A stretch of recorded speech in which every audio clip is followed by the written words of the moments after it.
नमस्कार, दिनामी कानून में आपका स्वागत है। मैं हूं दिग्विजय मिश्रा। इस वीडियो में हम चर्चा करेंगे इंडिविजुअल डिमांड कर्व और मार्केट डिमांड कर्व। इसका मतलब है कि हम ये जानने की कोशिश करेंगे कि व्यक्तिगत मांग वक्र का निर्धारण कैसे होता है और मार्केट डिमांड कर्व का निर्धारण कैसे होता है।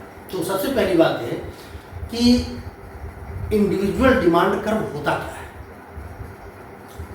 इंडिविजुअल डिमांड कर्व का मतलब है कि यह एक ऐसा कर्व होता है, ऐसा वक्र होता है जो किसी उपभोक्ता या कंज्यूमर द्वारा अलग अलग कीमतों पर क्रय की गई वस्तुओं की अलग अलग मात्रा को प्रदर्शित करता है। मतलब an individual demand curve is a curve which shows different quantities of a good being bought at different prices। इसको हम कहते हैं इंडिविजुअल डिमांड कर्व। तो इस कर्व को हम कैसे डिराइव करते हैं? हम इसे मार्शेलियन एनालिसिस या कार्डिनल यूटिलिटी एनालिसिस के माध्यम से निर्धारित करेंगे। और कार्डिनल यूटिलिटी एनालिसिस की जो एजम्पशंस हैं वो एजम्पशंस हमारे इस डेरिवेशन पर लागू होंगे। एजम्पशंस क्या है? जैसे utility is cardinally measurable, utility का मेजरमेंट किया जा सकता है। मनी की मार्जिन यूटिलिटी कांस्टेंट रहती है और जो यूटिलिटी है वो एडिटिव है, यानी कि यूटिलिटी जो है वो इंडिपेंडेंट है वस्तुओं की, यानी कि सब्स्टिट्यूट गुड्स कॉम्प्लीमेंट्री गुड्स के रिलेशन को ये छोड़ देते हैं। तो ये सब एजम्पशंस हैं। इन एजम्पशंस के अंतर्गत ही हम डिमांड कर्व को ड्रा करेंगे। इसलिए ये जो डिमांड कर्व हमारा ड्रा होगा इसको हम मार्शेलियन डिमांड कर्व भी कहेंगे। तो मार्शल ने कार्डिनल यूटिलिटी एनालिसिस में एक नियम बताया है, law of diminishing marginal utility, और उसी के आधार पर कंज्यूमर इक्विलिब्रियम को डिफाइन किया है। हमने कंज्यूमर इक्विलिब्रियम कैसे डिसाइड होता है ये पहले वीडियो में हम बता चुके हैं, आप चाहें तो पहले उसको देख लीजिए। तो law of diminishing margin utility ये कहता है that marginal utilities of goods diminish as more and more of the commodity is consumed. तो ये हमारा मार्जिन यूटिलिटी कर्व हो गया। ये आपकी क्वांटिटी है, यहाँ पर हम मार्जिनल यूटिलिटी ले रहे हैं और प्राइस ले रहे हैं। जो कार्डिनल एनालिसिस का कंज्यूमर इक्विलिब्रियम है उसमें इक्विलिब्रियम की शर्त यह होती है कि मार्जिनल यूटिलिटी और प्राइस ये एक दूसरे के बराबर हैं। अब आप देखिए कि अगर वस्तु की कीमत 10 है तो मार्जिनल यूटिलिटी जो है ये है, यहाँ बराबर होगी। और इस पर कितना कंजम्पशन हो रहा है? आप मान लो 5 यूनिट कंज्यूम किया।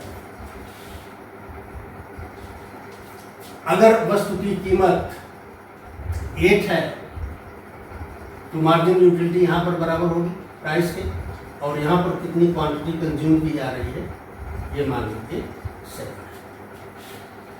अगर वस्तु की कीमत 6 है तो मार्जिन यूटिलिटी यहाँ पर बराबर होगी और यहाँ पर आप मान लीजिए 9 है। तो इस तरह से जो कंज्यूमर इक्विलिब्रियम की कंडीशन है उस कंडीशन के अकॉर्डिंग हम मार्जिनल यूटिलिटी कर्व पर ही इक्विलिब्रियम में आ रहे हैं। और इस तरह से अगर हम एक दूसरा कर्व बनाएं जिसमें हम इस पर केवल प्राइस लिखें और यहाँ पर क्वांटिटी लिखें तो हमें यहाँ से ये ज्ञात होता है कि अगर कीमत 10 है तो कंज्यूमर के द्वारा 5 यूनिट का परचेज किया जाएगा। अगर कीमत 8 है तो कंज्यूमर के द्वारा 7 यूनिट परचेज किया जाएगा। अगर प्राइस 6 है तो कंज्यूमर के द्वारा 9 यूनिट परचेज किया जाएगा। इसी बात को यहाँ पर हम कर्व में अगर शो कर दें ये, तो price 10, consumption 5, price 8, consumption 7, price 6, consumption, ये डिमांड कर्व होगा। क्योंकि डिमांड कर्व वह कर्व होता है जो अलग अलग कीमत पर क्रय की जाने वाली वस्तु की मात्रा को शो करता है। तो इस तरह से ये डिमांड कर्व होगा। और यहां फिर डिमांड कर्व और मार्जिनल यूटिलिटी कर्व हमको समानता भी दिख रही, यानी कि जो इंडिविजुअल का डिमांड कर्व होता है किसी वस्तु के लिए, इनफैक्ट वह उस वस्तु के लिए उस व्यक्ति का मार्जिनल यूटिलिटी कर्व ही होता है। कंडीशन केवल यह है that marginal utility can be negative but price can never be negative. तो इसलिए जो एक्स एक्सिस के नीचे वाला पार्ट है मार्जिनल यूटिलिटी कर्व का, वह डिमांड कर्व का हिस्सा नहीं हो सकता। तो हम ये कह सकते हैं किसी भी इंडिविजुअल के लिए किसी वस्तु विशेष का जो मांग वक्र है वह उस वस्तु का सीमांत उपयोगिता वक्र ही होता है उस इंडिविजुअल के लिए। केवल कंडीशन ये है कि उसका जो नेगेटिव पार्ट है मार्जिनल यूटिलिटी कर्व का, वो डिमांड कर्व का हिस्सा नहीं होता। तो हम कह सकते हैं that positive part of marginal utility curve of A commodity for an individual is his demand curve for that commodity.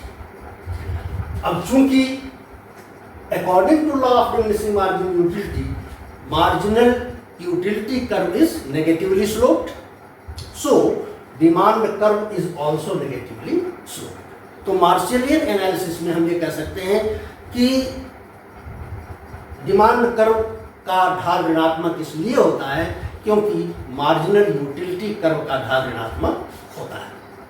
तो इस तरह से हम इंडिविजुअल का डिमांड कर्व डराइव कर लेते हैं मार्शलियन एनालिसिस। अब हम मार्केट डिमांड कर्व कैसे डराइव करते हैं? तो मार्शलियन एनालिसिस में जो मार्केट डिमांड कर्व होता है वो इंडिविजुअल डिमांड कर्व का हॉरिजॉन्टल एडिशन होता है। कैसे होता है हम देखते हैं। जो मार्केट डिमांड कर्व है वो हॉरिजॉन्टल एडिशन है इंडिविजुअल डिमांड कर्व का। अब जैसे एक डिमांड कर्व ये है इंडिविजुअल का और एक दूसरा डिमांड कर्व ये है इंडिविजुअल का। आप देखिए ये इंडिविजुअल ए है और ये इंडिविजुअल बी है। ये क्वांटिटी है, ये प्राइस है। ये बात यहाँ भी है, ये क्वांटिटी है और ये प्राइस है। तो अब अगर कीमत ये है, मान लीजिए कीमत 8 है, इस पर इसके द्वारा जो डिमांड किया जा रहा है वो सपोज 10 यूनिट है और इसी कीमत पर इनके द्वारा जो डिमांड किया जा रहा है वो सपोज 12 यूनिट है। इसी तरह से अगर कीमत 6 हो गई और इनकी जो डिमांड है वो 10 से बढ़कर 11 हो गई और इसी कीमत पर इनकी जो डिमांड है वो 12 से बढ़कर 24 हो गई, 23 हो गई। अब जब मार्केट डिमांड की हम बात करेंगे तो इन दोनों की डिमांड को जोड़ेंगे, यानी कि अगर कीमत 8 है तो ए की डिमांड 10, बी की डिमांड 12, मार्केट डिमांड जो होगी इन दोनों का टोटल हो जाएगा तो ये हो जाएगा 22। इसी तरह से कीमत 6 है तो ए की डिमांड 11, बी की डिमांड 23 और ये टोटल हो जाएगा 34।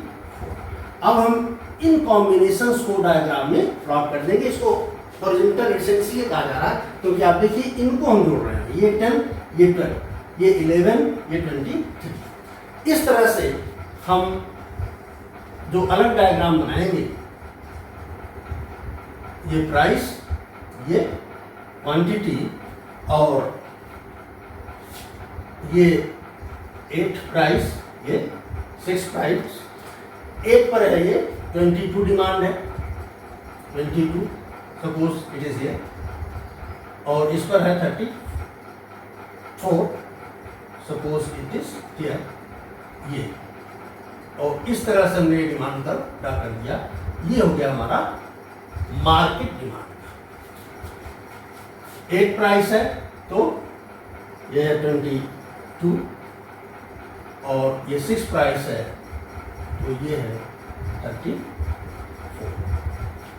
इस तरह से ये डिमांड कर्व हमारा मार्केट डिमांड। यहाँ ध्यान रखने वाली बात यह है कि जो मार्केट डिमांड कर्व होगा उसका जो स्लोप है वो इंडिविजुअल डिमांड कर्व की अपेक्षा कम होगा। That is market demand curve will be flatter than individual demand curve. ऐसा इसलिए हो रहा है because market demand curve is derived by horizontal addition of individual demand curve.